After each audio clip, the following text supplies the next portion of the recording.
This is a topic that has been done to death. I think I abused it by the time I made 3 videos on this for like in the same week tackling on it, but for God's sake, I just want the video gaming industry to, for just a moment, realize that you cannot use everything on the ESA report. So what is the ESA report? Well, the ESA, aka the Entertainment Software Association, basically shows annual reports of all data regarding to video games. Why is this important? Well, because you're going to see journalistic outlets using this report to push some form of an agenda by misrepresenting data. Last time I checked, it was Adam ruins everything. I'm going to explain to you how this report is being misused and why the misuse of this report is going to cause nothing but harm in this entire industry, as all misrepresentation of data can be. And when I say harm, it's possible for you to just destroy your entire consumer base if you take this data just slightly the wrong way. First off, the essential facts at a glance stated that women 18 and older represents more of the gaming population than boys under 18. Now, take that statement on face value, and what do you guys think? People are going to take this statement and think, oh, so there are more women playing video games. I didn't know that. Well, there's only one problem though. On the ESA report itself, the average age of gamers are 35 years old, which means that there are going to be more men on the age of 18 and older who plays video games compared to women who are 18 and older. And I was correct. In fact, on the same age demographics, there are still more men who play video games than women. It's the ESA basically taking a data and misrepresenting it to make you think, oh, so there are more women playing video games. Well, look at the reports again. Let's combine all of those 18 and above. Male, 17 plus 11 plus 13 equals 41%. Female, 10%, 8%, 30% equals 31%. This doesn't even take into account of how much is 1% for the males and 1% for the females. This is all assuming that they're all equally distributed. This also doesn't take into account the genre of the video games that they play, and that is important. Some people in the comments on my last couple of videos discussing this topic are angry by the time I distinct the casual gamers and the serious gamers. They went up to me and say that they are both gamers, and people like you are only gatekeeping video games for the casuals who want to get in. Look, this isn't about my opinion on what is a gamer or not. This is about the gaming markets on both. The reason why I and a lot of other people distinct between casual gamers and serious gamers is not my opinion. It's because the markets on both are different. They cater to different demographics because each and every one of those games have different levels of accessibility. I have no doubts that there are going to be more and more people who play Candy Crush than people who play Call of Duty, because Candy Crush is a free-to-play game, while Call of Duty is a $60 game. Candy Crush requires a smartphone, which for the record 77% of people have according to Pew Research, and 47% of them are mostly used for gaming. Call of Duty requires a video game console or a PC. To your own data, ESA, smartphones absolutely crush the consoles. But the PC crushes everything!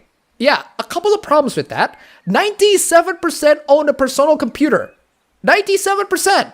Are you taking your sample data from the Institute? Please define to me how much earnings that the households are being counted here. Do they earn below the minimum wage or above? If the latter, how much do they earn? And even if this is correct, they don't define the percentage of how people use their PCs. How much people use PC for gaming and how much people use their PC for other things. Unlike the consoles, the PC have a wide array of specs and usage, from low spec to medium spec to entry level to master race.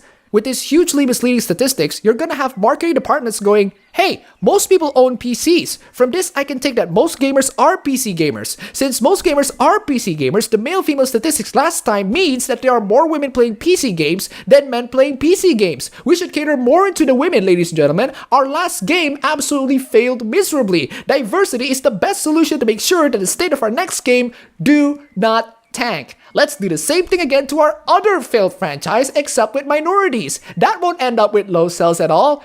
And let's take one step further. Let's only hire women developers as well. That would be very good for our PR, right? My point is simply that this report is constantly misrepresented. There are game developers that bite the dust with this. Target demographic is important, no doubt, but try to think logically in the demographics that would buy simple video games and those that would buy a more advanced types of video games. I already showed the data showing the total percentage of women who play games in each genre. And by the way, these numbers do not mean that certain percentage of women gamers are playing this. This just means that those specific genres contain those certain percentages of women gamers. So here we see game genres that people play and the numbers of women who are playing that genre specifically. I'm just gonna let this play around for just a couple of moments for you to take in the kinds of genres that women dominated in certain specific video games.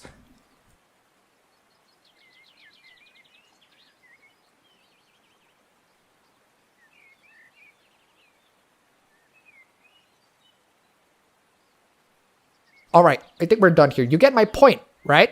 Oh, you need more. Well, here are a couple of breakdowns. League of Legends released their infographics and turns out that over 90% of players are men. And here's one hell of a load. Factors influencing decision to purchase video games. 67% is quality of the graphics. 67%! So more and more people are considering the graphics quality instead of the interesting story/premise.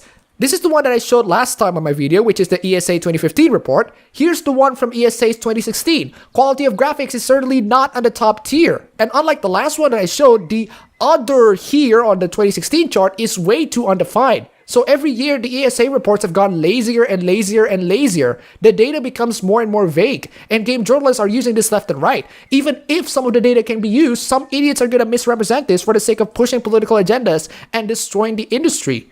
And I'm gonna direct this to a YouTuber that I love, that for some reason decided to go on Twitter and... just why? Oftentimes, I look at my YouTube demographics and get bummed out at how small the percentage of female viewers are. Jared, I love you, man. I love your videos. I love your content.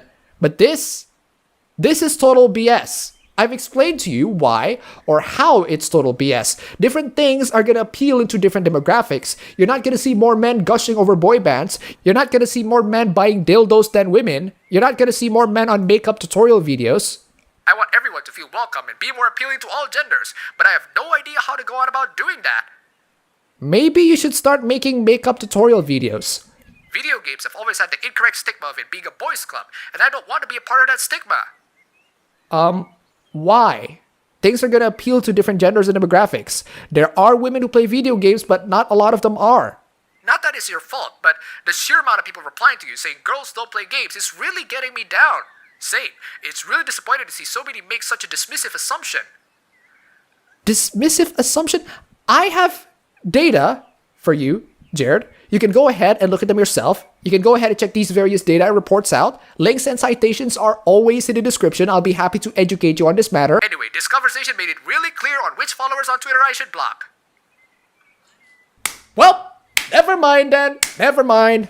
So to all game developers out there, please, for the love of God, be smart. Read the ESA statistics carefully and make sure that the data being presented are in some ways representative of reality. Double check and make sure that it is, or else you're going to destroy your own fan base and you're going to mess up the target demographic. If the ESA statistics are wrong, don't use it. We're going to see more and more people to misuse this data for the sake of pushing their ideologies, destroying the consumer base, and I don't want that to happen to any game developers or any game at all. What do I do, Lord? Destroy the child. Corrupt them all. This is their plan, people. These are demons. Okay, DERP Alex Jones is always going to brighten my day. Before we end this video, huge thanks to Kevin Law and Team Buddy5 for the pledges on Patreon. You guys are fantastic. That's all for the video today. If you like this, you can go ahead, click like button, and subscribe for more. If you wish, you can support me on Patreon.